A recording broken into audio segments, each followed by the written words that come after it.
Here we go. We are entering flu season, and health experts are warning that this is going to be a tough one.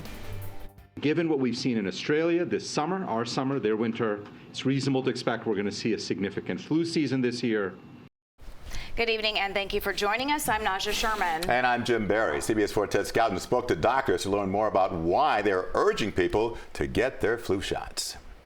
This week, we've seen flu, COVID, strep, and RSV. We're seeing all of those illnesses, definitely an increase over the past 2 to 3 weeks. Dr. Sarah LaRosa is medical director at HCA Florida University Hospital.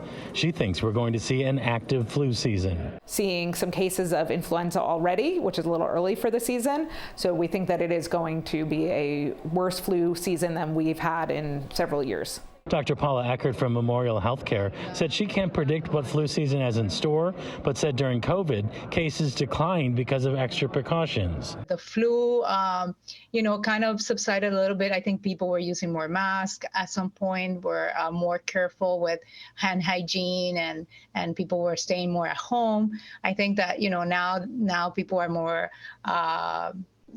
more going out to do their things, and we're not being so careful. Some common flu symptoms are body aches, high fever, cough, runny nose, and extreme fatigue. Dr. Eckert says prevention is key. This is a disease that we have to be very careful with. We do have a vaccine that, although may not prevent the influenza 100%, it will reduce your symptoms and will not allow it to get to the point that you end up in the hospital. And if you find yourself feeling sick, experts agree, stay home.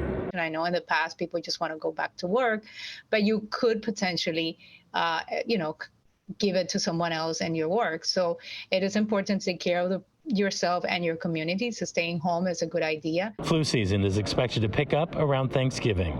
Ted Scouten, CBS 4 News.